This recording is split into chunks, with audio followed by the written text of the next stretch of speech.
Praise Lord. దేవుని స్తోత్రం. Hallelujah. Hosanna voice SB ministry పరిచయ తరపున మీ అందరికీ శుభాభివందనాలండి. ఉదయకాల దేవుని చేత ప్రభు మిమ్మల్ని నింపి తృప్తిపరిచి మీరు తలచిన ప్రతి కార్యములలో నా దేవుని హస్తం మీకు తోడుగా ఉండి, మీరు వేస్తున్న ప్రతి అడుగులో నా దేవుని సన్నిధి మీకు తోడుగా ఉండి, ప్రతి విషయంలో జయం అనుగ్రహించి, ఆరోగ్యం క్షేమం అనుగ్రహించి, దేవుడు ఈ రోజంతా కూడా మీకును మీ కుటుంబాలకి ఆయన దూతలను కాపుదలుగా ఉంచునుగాక. ఆమేన్. నా ప్రియమైన దేవుని బిడ్డలారా, ఉదయకాలం వేళ దేవుని వాక్యాన్ని ధ్యానం చేద్దామండి. మత్తయి సువార్త 14వ అధ్యాయము 28వ వాక్యం అండి. పేతురు, ప్రభువా నీవే అయితే నీళ్ళ మీద నడిచి నీ యొద్దకు వచ్చుటకు నాకు సెలవుమని ఆయనతో అనెను. ఆయన రమ్మనగానే పేతురు దోణి దిగి యేసునొద్దకు వెళ్ళుటకు నీళ్ల మీద నడిచెను. కానీ గాలిని చూచి భయపడి మునిగిపోసాగి, ప్రభువా నన్ను రక్షించమని కేకలు వేశాను. వెంటనే యేసు చేయి చాపి అతన్ని పట్టుకొని, అల్పవిశ్వాసి, ఎందుకు సందేహపడితేవని అతనితో చెప్పాను. ప్రియమైన నా దేవుని బిడ్డలారా, ఈ వాక్యం విన్న మీకు ఏమర్థమైందో నాకైతే తెలియదు, కానీ దేవుడు నాకు ఇచ్చిన ఆ యొక్క ధ్యానం ఏంటంటే, ఈ వాక్యంలో పేతురు యేసు ప్రభుని అడుగుతున్న మాట ఏంటంటే, నువ్వు నీళ్ల మీద నడుస్తూ వచ్చినట్లుగా నేను కూడా నీళ్ల మీద నడవడానికి నాకు ఆజ్ఞనివ్వు చాలయ్యా, నీళ్ళ మీద నడుచుకుంటూ నేను నీ యొద్దకు వస్తాను అనేసి పేతురు యేసు ప్రభుని అడుగుతున్నాడు. ఈ రోజున ప్రభునామమున ప్రార్థన చేయవాడు రక్షించబడును అన్నట్లుగా మనం ప్రార్థన పూర్వకంగానే గృహాలు కడుతున్నాము, వ్యాపారాలు ఆరంభిస్తున్నాము, ఆ రీతిగా కుటుంబ వ్యవస్థని ప్రార్థన పూర్వకంగానే ఆరంభిస్తున్నాము. అయితే ఇక్కడ పేతురు కూడా యేసు ప్రభు వైపు చూసే నీళ్ల మీద నడిచి ఆయన వద్దకు వెళ్ళటానికి రెడీ అయ్యాడు. యేసు ప్రభును చూస్తూ ఇక నీళ్ల మీద నడుద్దామని అడుగులు వేస్తున్నాడు. బాగానే ఉంది. పేతురు నీళ్ల మీద నడుస్తున్నాడు, చక్కగా నడుస్తున్నాడు. ఇది ఆశ్చర్యకరమైన అనుభవం. ఇది కని విని ఎరగని అనుభవం. మనుషులకి ఇదొక వింత, ఇదొక ఆశ్చర్యం. ఆ రీతిగానే కుటుంబంలో ఎన్నో శోధనలు, కుటుంబంలో ఎన్నో కష్టాలు, కుటుంబంలో ఎన్నో బాధలు, కుటుంబంలో ఎన్నో ఇబ్బందులు, కుటుంబంలో ఎన్నో అప్పులు, శరీర బలహీనతలు, ఇవన్నీ ఎన్నున్నా కానీ కుటుంబం చక్కగా నడిపించబడుతున్నది. అతి శ్రేష్టకరమైన గోధుమల చేత ప్రభు మిమ్మల్ని తృప్తిపరుస్తూ, పోషిస్తూ నడిపిస్తున్నాడు.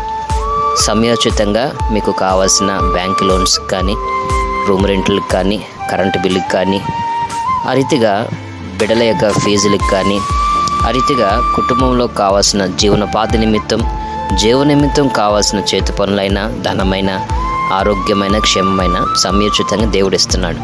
అంతా బాగానే ఉంటుంది. కాకపోతే ఇక్కడ పేతురు యేసు వైపు చూసినంత వరకు కూడా తను నీళ్ల మీద నడవగలిగాడు. ఎప్పుడైతే గాలి వంటి శబ్దము ఒకవైపు నుంచి వచ్చినది విన్నాడో ఆటోమేటిక్గా మునిగిపోసాగాడు. అంటే అల్పవిశ్వాసి, ఎందుకు సందేహపడ్డావు అంటే గాలి వంటి యొక్క శబ్దము పేతురు వినగానే అతను అల్ప విశ్వాసము వచ్చినది. అతను మునిగిపోయే ఒక అనుభవం వచ్చినది.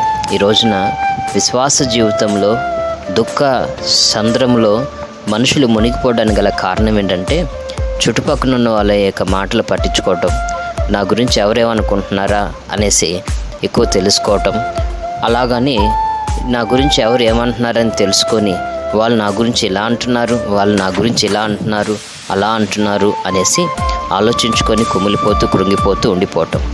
నా ప్రియమైన దేవుని బిడ్డలారా, ఏదైనా వనములో దేవుని మాటను పట్టుకొని అవ్వాదం బాగానే ఉన్నారు.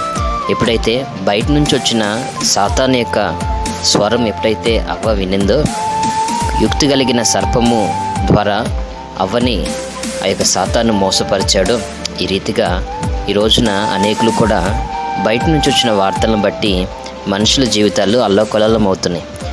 లేని వార్త గాలి వంటది అని అంటారు. అంటే ఒక గాలి ఎలా అయితే ప్రవహిస్తుందో, లేమి కలిగిన వార్త అనేది కూడా అలా ప్రవహిస్తుంది.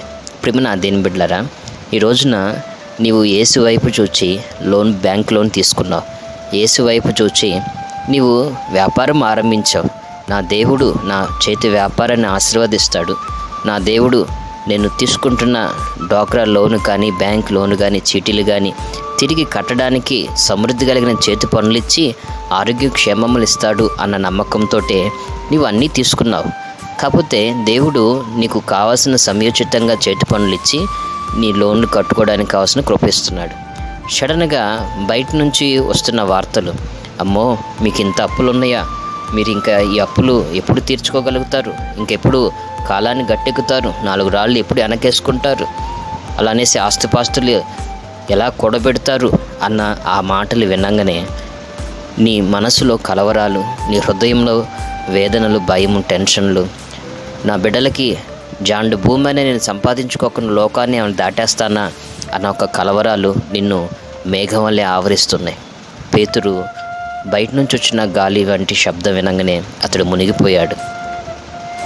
నా ప్రేమ నా దీని బిడ్డలారా, అవ్వ కూడా బయట నుంచి వచ్చిన శబ్దం వినంగానే పాపంలో పడింది, ఏదైనా వాళ్ళ నుంచి బయటపడిపోయింది. అలాగే దేవుని ఉపదేశం చేత నడిపించబడుతున్న నీవు యేసు వైపు చూస్తేనే నీ కాలాన్ని గడపలే, కానీ నువ్వు బయట నుంచి వచ్చిన మాటల వైపు చూచి నీ యొక్క ఆత్మీయ జీవితాన్ని, ప్రార్థన జీవితాన్ని, విశ్వాస జీవితాన్ని, దైవికమైన నమ్మకం కలిగిన జీవితాన్ని, అనుదినము దేవుని చేత పోషించబడుతున్న పోషణ కలిగిన అనుభవాలని నువ్వు జరుపుకోకూడదండి. కొంతమంది దేవుడు ఎన్నిచ్చినా కానీ నాకేమి ఇచ్చాడులే అనుకుంటారండి. ఆరోగ్యం విలువ నీకు తెలియాలన్నట్లయితే హాస్పిటల్కి వెళ్తే తెలిసిద్దండి. డబ్బు విలువ మీకు తెలియాలంటే డబ్బు లేని వాళ్ళ కాడికి వెళ్తే తెలిసిద్దండి. అలాగే నెమ్మది లేని విలువ తెలియాలంటే చికాకుల మధ్యలో ఆ యొక్క సమాధానం కోల్పోయి కుటుంబ వ్యవస్థ చిన్నాభిన్నమైవి, సంసార జీవితంలో ఒక అండర్స్టాండింగ్ లేక, ఒక సమ్మెతి కలిగిన మనస్సు లేక, సమాధానం లేక, ఏమండి కోర్టుల చుట్టూ, పోలీస్ స్టేషన్ చుట్టూ తిరుగుతున్న వారి యొక్క జీవితాల గురించి ఆలోచిస్తూ తెలిసిద్దండి సర్దుకుపోయిన జీవితం అంటే ఏంటనేది, సమాధానం అంటే ఏంటనేది. ఆ రీతిగా ఆరోగ్యం విలువ హాస్పిటల్లో తెలుస్తున్నది, డబ్బు విలువ డబ్బు లేని కాడ, ఆహారం లేని విలువ ఏమండి ఆహారం అందని ప్రాంతాల గురించి ఆలోచిస్తూ తెలుస్తుంది. ఈరోజు నా ప్రియమైన దీని బిడ్డలారా, దేవుడు నీకు సకలము సమృద్ధిగా నలుదిశలు ఇచ్చున్నాడు. అందును బట్టి నువ్వు దేవుని స్తుతించి దేవునికి ఒక నమ్మకమైన సాక్షిగా నువ్వు నడిపించబడాలి. పేతురులో ఒక నీతి ఏంటంటే, అతడు మునిగిపోతున్నాడు కదా అనేసి ఏమండి వెనకాల దోణిలో ఉన్న శిష్యులు మంచి జలయతగాళ్ళు, చేపల పట్టు జాలర్లు, వాళ్ళని కాపాడమని అడగొచ్చు కానీ ఆ నీళ్ల మీద నడిచి ఆయన యొద్దకు ఆజ్ఞాపించిన ఆయననే అడుగుతున్నారు, ప్రభువా నన్ను రక్షించని. ఈ రోజున నీవు సమస్యలో పడిపోయి ఉన్నావేమో, ఇంక నేను అప్పులు తీర్చుకోలేను, బ్యాంకు లోన్ తీర్చుకోలేను, నేను నా కుటుంబంలో ఉన్న ఈ కన్నీళ్ళని నేను దాటలేను అనుకుంటుండగా నీవు లోక సహాయం కొరకు నీవు వేడుకుంటున్నావేమో. నాకైతే తెలియదండి. నీవు పేతురు వలె ప్రభు వైపు నువ్వు చూసినట్లయితే ఆనాడు ప్రభువు పేతుర్ని ఆ మునిగిపోతున్న అనుభవం నుంచి పైకి లేవనెత్తినట్లుగానే నువ్వు అప్పులలో, సమస్యలలో, నిందల్లో, అవమానాల్లో, పేదరికంలో, కటిక దారిద్ర్యంలో మునిగిపోతున్నావేమో. నా దేవుడు నీ కన్నీటి అనుభవాలన్నిటి నుంచి నేను పైకి లేవనెత్తి సమృద్ధిని అనుగ్రహించి ముందుకు నడిపించునుగాక. సంపదలుగా నాకు దేవుడు నలుదిశలా మీ సిరి సంపదలను ఆశీర్వదించి మీ కుటుంబంలో నెమ్మది, శాంతి, ప్రశాంతతలతోటి సమృద్ధి కలిగిన చేతి పనులతో నా దేవుడు నింపి మీరు పడిపోయిన అనుభవాలన్నిటిలోంచి దేవుడు తిరిగి మిమ్మల్ని నిర్మించి మీరు ఏ స్థితిలో పడిపోయి ఉన్నారో ఆ స్థితిలో నిలబెట్టి సకల సమృద్ధిని నా ప్రభు మీకు అనుగ్రహించి నడిపించునుగాక. ఆమెన్. పేతురు యేసు వైపు చూస్తాడండి, నీళ్ళలోంచి కాపాడపడ్డాడు, అల్ప విశ్వాసం నుంచి కాపాడపడ్డాడు. మరి ఈ ఉదయకాలం వేళ ఎటువంటి కలవరాలు, ఎటువంటి భయాలు నీ జీవితంలోకి వచ్చిన బిడ్డల పట్ల, కుటుంబం పట్ల నాకైతే తెలీదు. మీరు దేవుని మాటకి లోబడి మీరు దేవుని వైపు చూసినట్లయితే నా దేవుని యొక్క కార్యం మీ జీవితంలో జరగబోతుందండి. ఆ రీతిగా విశ్వసించండి. విశ్వసించిన ప్రతి కార్యములు కూడా మీరు పొందుదురుగాక. ఆమేన్. ప్రియమైన నా దేని బిడ్డలారా, దైవ సేవకులుగా మీ కొరకు చిన్న ప్రార్థన. కృపా సత్య సంపూర్ణకు దేవానికి స్తోత్రమయ్య. నీ రక్తాన్ని బిడ్డల మీద ప్రోక్షించు. పేతురు నా ప్రభువా నీ వైపు చూచి నడిచినప్పుడు నీళ్ల మీద నడవగలిగాడు.